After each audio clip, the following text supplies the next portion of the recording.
నమస్కారం. ఒక చిన్న సముద్ర మార్గం ఆలోచించండి.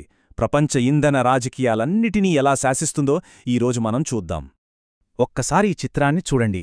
ప్రపంచ ఇంధన సరఫరా గొలుసులో ఒకే ఒక సన్నని నీటి మార్గం ఎంత కీలకమో దీన్ని చూస్తే మనకర్థమవుతుంది.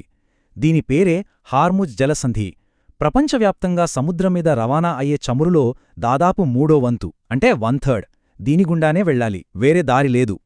సరే, ముందుగా మనం ఒక ముఖ్యమైన విషయం గురించి మాట్లాడుకుందాం. అసలు ఈ హార్ముజ్ జలసంధి కథేంటి? ఇది ఎందుకంత కీలకంగా మారింది? దీన్ని అర్థం చేసుకోవాలంటే మనం చోక్ పాయింట్ అనే పదాన్ని తెలుసుకోవాలి. అంటే ఇది ఒక ఇరుకైన మార్గం. ఒక సముద్రం నుండి ఇంకో సముద్రంలోకి వెళ్లాలంటే షిప్లన్నీ తప్పనిసరిగా దీనిగుండానే వెళ్ళాలి. సింపుల్గా చెప్పాలంటే దీన్ని తప్పించుకోవడానికి వేరే దారే ఉండదు. ఇంకా సింపుల్గా చెప్పనా, హార్ముజ్ జలసంధిని మన ఊరికి నీళ్లు సప్లై చేసే మెయిన్ పైప్లైన్లా ఊహించుకోండి. ఒకవేళ ఆ పైప్కి ఏదైనా అడ్డుపడితే ఏమవుతుంది? మొత్తం ఊరికి నీళ్లు బంద్. ప్రపంచ ఇంధన మార్కెట్కి ఈ హార్ముజ్ జలసంధి కూడా అచ్చం అలాంటిదే. ఇప్పుడు చూడండి, అసలు కథ ఇక్కడే ఉంది. ఈ చార్ట్ చూస్తే మనకొక విషయం క్లియర్గా అర్థమవుతుంది. అదేంటంటే, ఒకవైపు సౌదీ అరేబియా, రష్యా లాంటి దేశాలు టన్నుల కొద్దీ చమురును ఉత్పత్తి చేస్తున్నాయి. మరోవైపు చైనా, యూరోపియన్ యూనియన్ లాంటివి దాన్ని భారీగా వాడేసుకుంటున్నాయి. సో ఈ ప్రొడ్యూసర్స్కి, కన్జ్యూమర్స్కి మధ్య వారధి ఈ హార్ముజ్ జలసంధి. ఈ బ్యాలెన్స్ తేడా వల్లే ఈ చోక్ పాయింట్లకు అంత పవర్ వచ్చింది. ఎందుకంటే ఆ చమురుని ఇక్కడికి చేర్చడానికి వేరే మార్గం దాదాపుగా లేదన్నమాట. ఇక ఈ నెంబర్ చూడండి, ఇది ఇంకా షాకింగ్. 62.5%. ఏంటిది అనుకుంటున్నారా? ప్రపంచంలో ఉన్న ప్రూవ్డ్ ఆయిల్ రిజర్వ్స్లో సగానికంటే ఎక్కువ, అంటే 62.5% ఒక్క పెర్షియన్ గల్ఫ్ ప్రాంతంలోనే ఉంది. మరి ఆ నిల్వలన్నీ బయటి ప్రపంచానికి చేరాలంటే ఉన్న ఏకైక దారి మళ్లీ అదే హార్ముజ్ జలసంధి. సరే, ఇంత ముఖ్యమైన ఆ పైప్లైన్కు ఏదైనా అడ్డంకి వస్తే కథ అప్పుడు కదా మొదలయ్యేది. ఇప్పుడు మనం అదే చూడబోతున్నాం. ఈ కీలకమైన మార్గం మూసుకుపోతే అసలు ఏం జరుగుతుందో చూద్దాం. అక్కడ ఏదైనా సమస్య వస్తే అది జస్ట్ ఏదో ట్రాఫిక్ జామ్ అయినట్టు కాదు, అది ప్రపంచవ్యాప్తంగా ఒక పెద్ద షాక్ వేవ్ని క్రియేట్ చేస్తుంది. ఇది ఏదో ఆ ఒక్క ప్రాంతానికి సంబంధించిన సమస్య అస్సలు కాదు, మొత్తం గ్లోబల్ ఎకానమీని కుదిపేసేంత పెద్ద విషయం. ఇదిగోండి, దీనికి లైవ్ ఎగ్జాంపుల్ ఈ చార్ట్. ఆ జలసంధిని మూసేసినప్పుడు ఏమైందో చూడండి. ఆయిల్ ధరలు ఒక్కసారిగా 20% పైగా పెరిగాయి. బ్యారెల్కి ఏకంగా $110 పైగా చేరింది. అంటే చూడండి, ఒక్క చిన్న డిస్టర్బెన్స్ ప్రపంచ మార్కెట్లను ఎంతలా భయపెట్టగలదో. మరి ఈ సంక్షోభానికి ఒక్కో దేశం ఎలా స్పందించింది? ముందుగా మనం కొనుగోలుదారుల కథ చూద్దాం. అంటే చైనా, ఇండియా లాంటి పెద్ద పెద్ద ఇంధన వినియోగదారులు తమ దేశాల్లో పవర్ కట్స్ రాకుండా ఉండటానికి ఏం చేశాయో పరిశీలిద్దాం. ఈ టేబుల్ చూస్తే మనకు చైనా పరిస్థితి అర్థమవుతోంది. వాళ్లకి ఆయిల్ ఎంత అవసరమో, వాళ్ల బలహీనత ఎక్కడుందో ఇది క్లియర్గా చూపిస్తోంది. ప్రపంచంలోనే రెండో అతిపెద్ద ఆయిల్ ఇంపోర్టర్ చైనా.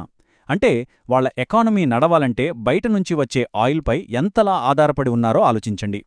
ఇక చైనా, ఇండియా ఈ రెండింటి పరిస్థితిని ఒక్కసారి పోల్చి చూద్దాం. రెండూ కూడా ప్రపంచంలోనే టాప్ ఆయిల్ కన్జ్యూమర్స్ మరియు ఇంపోర్టర్స్. ఇద్దరూ కూడా పర్షియన్ గల్ఫ్ నుంచి వచ్చే చమురుపైనే ఎక్కువగా డిపెండ్ అవుతారు. స్వంతంగా ఉత్పత్తి చేసుకునేది చాలా తక్కువ. అందుకే సప్లైలో చిన్న తేడా వచ్చినా వాళ్ల ఎకానమీలపై ప్రభావం చాలా పెద్దగా ఉంటుంది. అయితే ఇండియా మాత్రం ఈ సంక్షోభాన్ని ఒక అవకాశంగా మార్చుకుంది. చాలా తెలివైన స్ట్రాటజీ ప్లే చేసింది. ఫస్ట్, ఆంక్షలతో ఇబ్బంది పడుతున్న రష్యా నుంచి తక్కువ రేటుకు ముడి చమురు కొంది. సెకండ్, దాన్ని ఇక్కడ రిఫైన్ చేసి పెట్రోల్, డీజిల్ లాంటి విలువైన ప్రోడక్ట్స్గా మార్చింది. థర్డ్, ఈ రిఫైన్డ్ ప్రోడక్ట్స్ని మళ్లీ గ్లోబల్ మార్కెట్కి ఎక్స్పోర్ట్ చేసింది. ఇది కదా అసలైన ఎకనామిక్ మూవ్ అంటే. ఇక రెండో కేస్ స్టడీ చూద్దాం. అవకాశవాది కథ, అదే రష్యా. ఈ సంక్షోభాన్ని రష్యా తనకు ఎలా అనుకూలంగా మార్చుకుందో ఇప్పుడు చూద్దాం. వెస్టర్న్ దేశాలు ఆంక్షలు పెట్టాక రష్యా తన ఆయిల్ వ్యాపారాన్ని తెలివిగా తూర్పు దేశాల వైపు ఎలా తిప్పుకుందో తెలుసుకుందాం. ఈ టేబుల్ చూడండి, ఇది రష్యాను ఒక మేజర్ ఆయిల్ ఎక్స్పోర్టర్గా చూపిస్తోంది. పాత యూరోపియన్ మార్కెట్లన్నీ మూసుకుపోవడంతో వాళ్ల దగ్గరున్న భారీ ఆయిల్ నిల్వలకు కొత్త కస్టమర్లను వెతుక్కోవాల్సిన పరిస్థితి వచ్చింది. వాళ్లు వెంటనే రంగంలోకి దిగారు. ఈ మార్పు ఎంత సడన్గా, ఎంత డ్రమాటిక్గా జరిగిందో చెప్పడానికి ఈ డోనట్ చార్ట్ చూడండి. ఇండియా మొత్తం ఆయిల్ ఇంపోర్ట్స్లో రష్యా వాటా 2022లో కేవలం 2.5%.